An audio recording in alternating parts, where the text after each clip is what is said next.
And so had this not happened, had the Gulf War not happened, would you have stayed in the SAS? Were you planning to stay in for a long time, or what? Yes. What was that? No, I was transition like? In my own mind, I was I was there full time. I was going to stay. Now, what happened was there was 3 incidents that all kicked off. Now, I can't say I was suffering from like a PTSD or anything like that. I will not hang on onto that. My behavior changed somewhat, but when I went to training wing, the first guy I passed into the regiment was the first guy to be killed in Bosnia, and it's a lad called Fergus Rennie. Now, during my 10 years up to this point, I'd been to 18 funerals of guys, and there wasn't that many conflicts going on. We had Northern Ireland and various other things, but it was like on average 2 guys a year would get killed.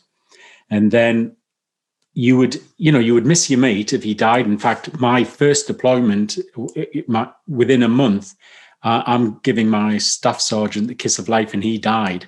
He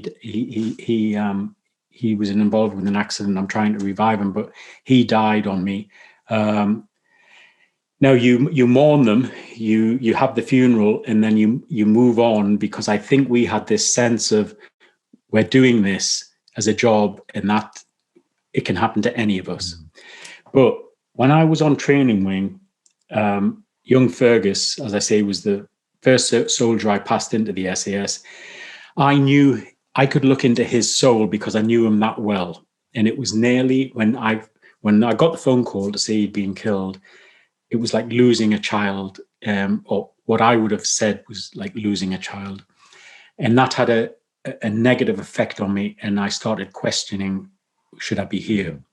Then I was doing free fall. We were doing some Halo, and typical with the army rigs in them days, because it was the old 360s.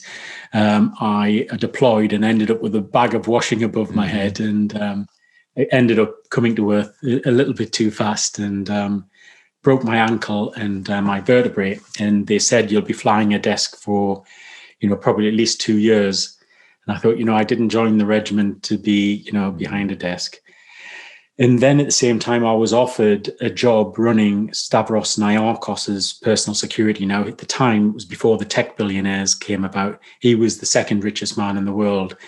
And this thing with Fergus was playing on my mind, the stuff that had happened in the Gulf. And I just thought, you know what? I'm 32 years old. Take the opportunity. You're young enough to start a new career, because you're just going to go around in circles by staying in the regiment. So I left and got into the old private contracting world. And then obviously the book started, and I left the contracting and, started making a living through the novels.